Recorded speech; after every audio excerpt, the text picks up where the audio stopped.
Hey, what's going on, Leets and Geeks? Today we're going to be taking a look at the SCP TTRPG. We're going to do a first impressions and overview of the game, something I should have done quite a while back. I've had this since the beta.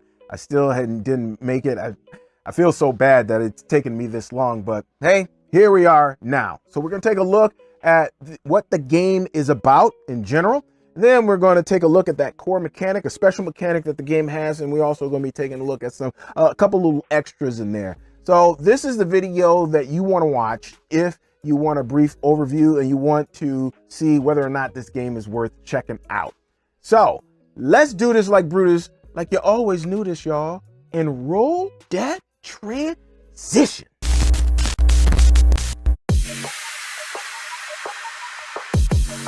The SCP Tabletop RPG is a modern horror / supernatural tabletop RPG.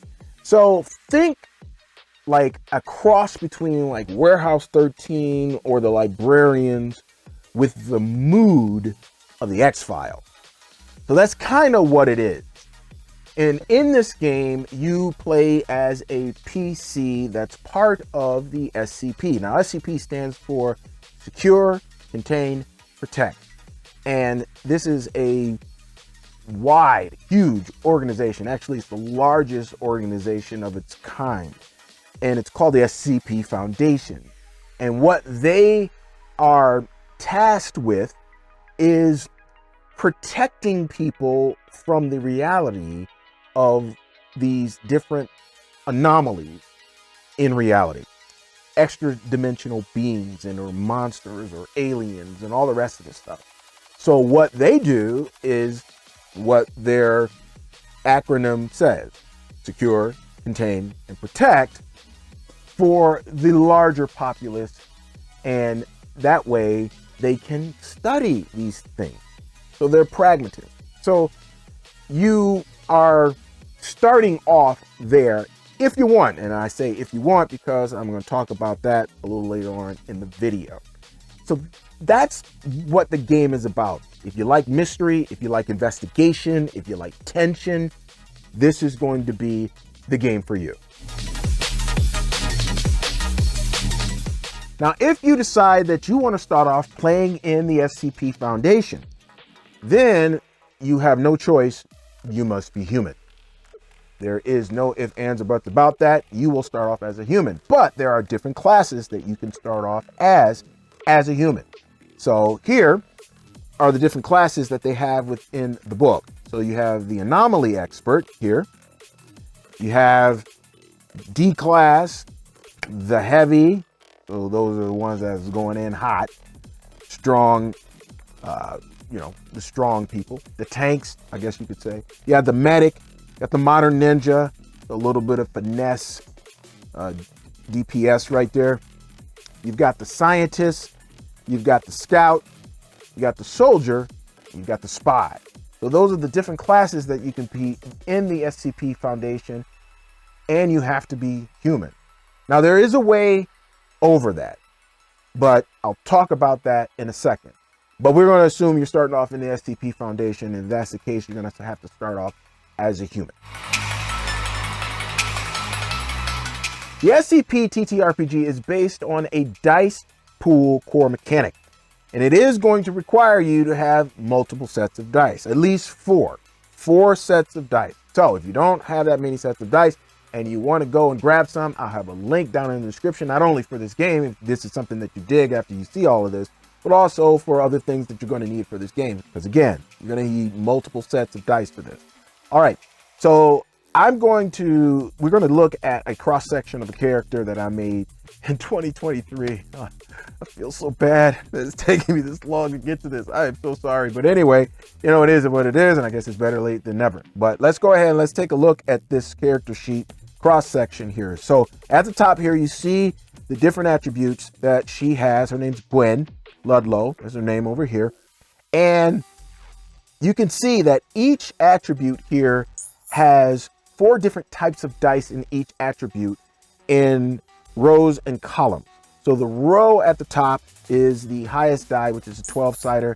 It goes to the next lowest, which is a 10-sider. the next lowest, which is an 8, and the next, which is the 6. And when you're creating your character, you're gonna fill in or shade in, as I've done here in the gray, you're gonna fill those in, and that is going to make up your dice pool. So if we're looking at strength, she's only gonna need 2 6-sided die. That's not good. You go to her dexterity, 4, that's better, but her perception is off of the chain, right? She has a 7 dice pool, 2 8s, 2 10s, and 3 6-siders. So she's killing it on that. Now again, you don't see her mental ones, but she's got a couple good ones down there. But her health, it is what it is, right? Okay, so that's what you've got there. So let's go ahead and let's do a skill check just so you guys can see how this works. So I'm gonna do an awareness, of course, because I'm gonna do the one that is the best for her. Next to your skills, you have the attribute that is tied to it. That is going to be your dice pool for the skill check. So if she has to make an awareness check here, like it's seeing right here, I'm gonna use her perception. Yay! So what I'm gonna do, I'm gonna roll those 7 dice. So right here, I'm already ready. And again, you're going to need more than 1 set of dice. So I got my 3 6s right here, my 2 10s right there, and my 2 8s right there. Now I'm gonna roll, and we're gonna have a target number of 12. So that's what I'm gonna roll. I have a target number of 12. I'm gonna roll my dice. I got me an 8 right here. Woo, I got me an 8 right there. Now I got something special for these 2 right there, okay? And I'm gonna talk about that in the next section. But just with those 2 right there, I got it. I've already got it, right? That's 16. Now, oh, I have 3. Ooh, man, okay. This one is a special one. I thought that was a 10. That's an 8. Okay, so these 3 are special dice. These 3 I'm just gonna put to the side, and I'm gonna pick these highest 2, which is 16. Now, if I go back to my PDF here, and I'm looking at her skill, it has a 3 next to it for this awareness check. That means she's gonna add 3 to that result. So 8, 8, 16 plus 3, 19. I blew it out of the park. She blew it out of the park there. So that is how you do a basic skill check for SCP. That's basically how you do everything. That's the core mechanic. But we're getting ready to take a look at those special dice that I put to the side and what I can do with those. The SCP TTRPG has exploding dice. Now, I think this is the first game that I've ever encountered that actually has exploding dice. So this is kind of cool. Now, how do exploding dice work in this game? Let's take a look at it from this perspective. Now, y'all saw I had the highest die result on 3 dice. These 2 6-siders and this 8-sider. What that will allow me to do in SCP is to get bonus dice. So maybe I can get a higher result. If you get the highest result on a die, it will give you a bonus die equal to the next highest type of die. So I've got 2 of the highest results on 2 6-sided dice. That means I can go ahead and roll 2 8-sided dice as a bonus. And then I got 1 on the 8-sided die, so I can do a 10-sided die as a bonus as well. So we had a 19 if I just would have kept it at that. But I am gonna make that roll. So I'm gonna take these and I'm gonna put them to the side, and I'm gonna roll my bonus dice. Now we automatically know I already got that 18. But let's see if I can get a little higher. Just roll an 8, because you automatically are still going to take the highest 2. That's it. No matter how many dice that you roll, it's always going to be the highest 2. And I only rolled an 8 here and a 5 and a 2. So I'm just going to keep what I got. So I got a 19, but it's cool that I got those extra dice to roll for the exploding dice result. So that is how you can really roll higher. It goes all the way up to 20-sided die, even though you don't have that on your character sheet itself right here, but you could, because if you rolled a 12, you can roll a 20. Now, 20-sided die is the highest that you can possibly go. You can't go any higher. It doesn't explode on a 20-sided die. So that's the top tier. But you can go to 20-sided die. So you can get some wild stuff if you roll pretty well. The SCP TTRPG has more than one what's called groups of interest, or GOI, or GOI, if that's how you want to say it. And you can start off playing in one of those groups instead of playing in the SCP Foundation. Because the SCP Foundation is kind of like a pragmatist kind of group, and sometimes they ain't so cool. I'm just saying, they're not the best group that you can play, I believe, in the SCP TTRPG. Now, let me give you an example of some of the different types of groups that they have, because they have quite a few. So they have one called the Chaos Insurgency.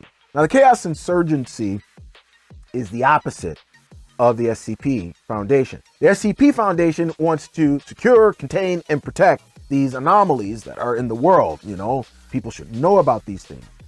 Not the Chaos Insurgency. They want to use the anomalies to bring in a utopian society. And so anybody that gets in their way, yeah, they'll put a bullet in them or destroy them or do anything. So they ain't messing around. We want utopia, and we will kill you in order to get it. That's basically it. So you could play in that kind of group. You could play in the Chaos Insurgency if that's where you wanted to start. Maybe your characters don't really know that they're in the Chaos Insurgency. Their whole idea of wanting to create a utopian society, that is what they put out there. But they might have a more sinister or more benevolent reason why they want to do this. So you can kind of play that out if you want to start off with them. But that's one group that you can start off with. Now, another group that you can start off with is called the Church of the Second. It's either High Toth or High Toth. I don't know how to say that. I'm going to say High Toth. I'm going to say it like that. This group, these guys are the good guys. These are the ones that those cosmic threats and those things that will cause you to despair and pretty much lose your mind. These are the guys that are like, we're here to face it, to press it back, to take the darkness and push it back and destroy it if that's what's necessary. But that is what they exist for, is to press back the darkness.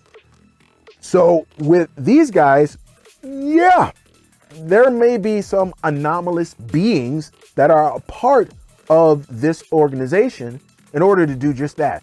So you probably have a mix and a diversity of different species within the Church of the High Toth in order to press back and beat back this darkness. And this is if you want to have kind of a more adult campaign in terms of, you know, going against things where you have to make some tough decisions, moral dilemmas, things like that.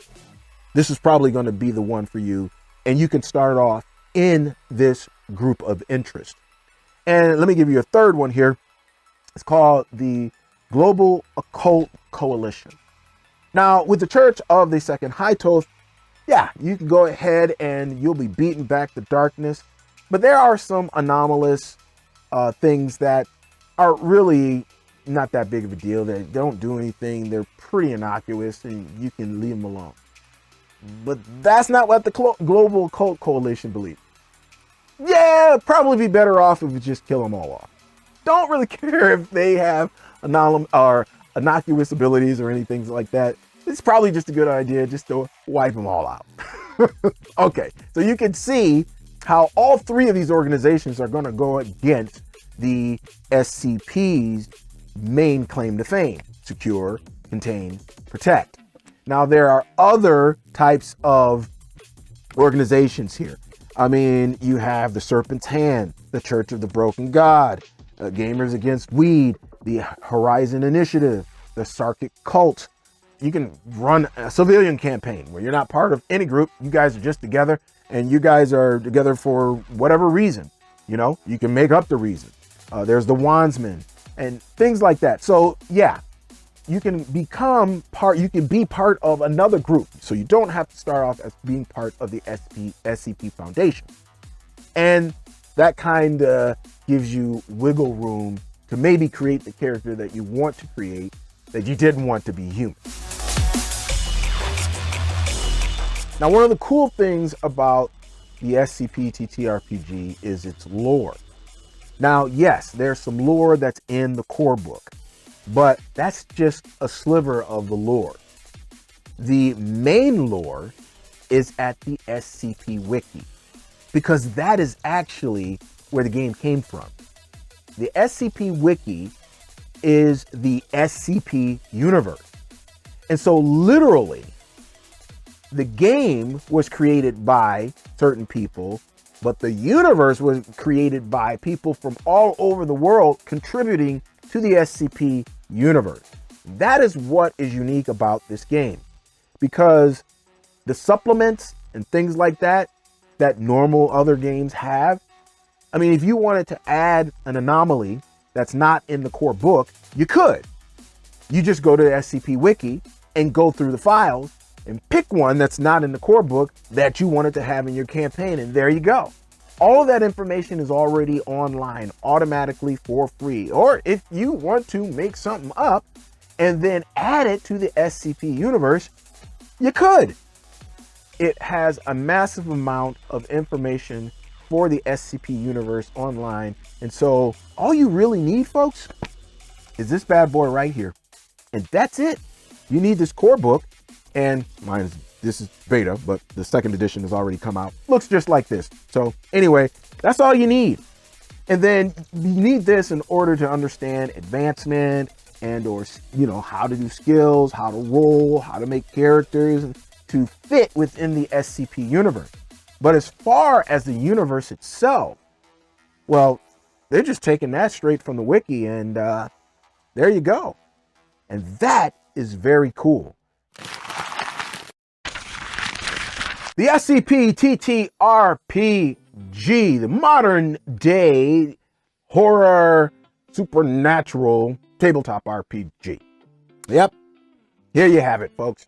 And it had been around for now, unfortunately, a couple of years. Gosh. Well, you know, like I said, better late than never.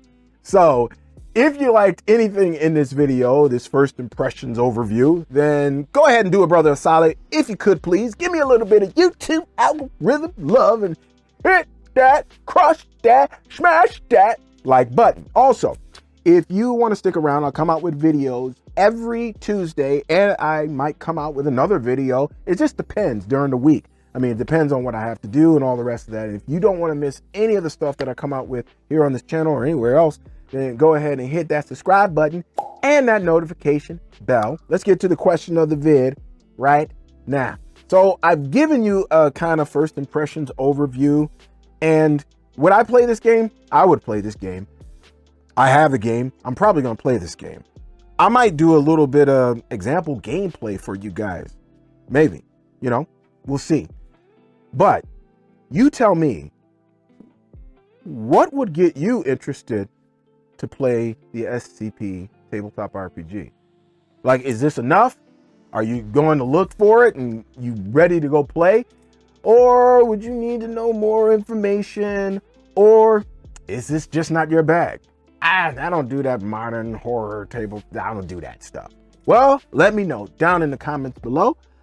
Let's get some engagement going, y'all. And that's going to do it for me, y'all. That means I got to get out of here, do my snaggle push. So exit, stage left. Hey, if you got any games this weekend, y'all, happy gaming. I pray it's an RPG Elite session. So in the meantime, between time, watch this video right here. And I'll see you on the flip, y'all, God willing. So peace, 5,000 Leets. Your boy servant, I'm gone.